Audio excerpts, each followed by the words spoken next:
walo, ang sabi ko isa lang dyan ang bumalik stud. Houston, we will have a problem. Eh, ito, not just one, but four. Abangan po mga kapatid ang usapin nito. FM.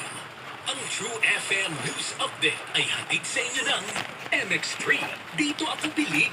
At EO Executive Optical for state-of-the-art facilities, expert eye care, and affordable eyewear. Come to EO Executive Optical. EO Executive Optical.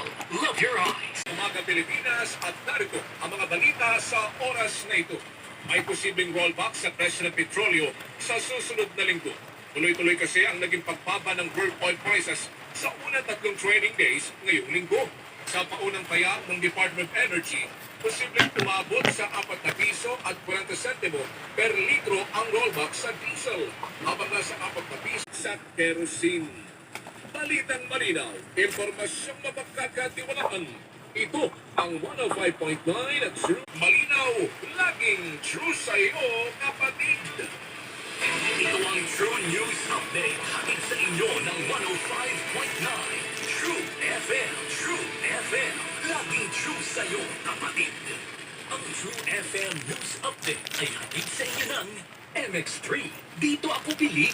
At EO Executive Optical for state-of-the-art facilities, expert eye care, and alagang Unilabian. Button.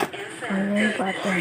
Red, Nasa blue, ating po rin niya purple, ngayon si pink, NBI Director Melvin Matibag. Director, magandang umaga po. rainbow, and then secret. Oh, yellow. Wala siya. Pero may nakalagay dyan yellow. Mabura siguro. May yellow dyan. Isa. Let's Sir, meron go. po kayong gustong linawin dito sa naging Facebook post ni Mr. Leandro Liv. Ano po yung gusto niyong linawin mismo doon po sa post? Cut here. Well, nakita ko po yung pinost niya.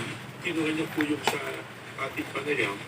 At sinasabi niya dun sa post niya, dun sa caption ng post niya na ako daw mismo inamin ko na may mix up, may mali. So siguro po yung mali dun, yung pagkaintindi niya. Sapagkat yung pinaliwanag ko po, palagay ko na intindihan niya naman po parehas ni Captain yung aking paliwanag. Nung nahuli na sila, lumabas yung plano na sinasabi nga po, pinamalanan si Congressman Jing Paras.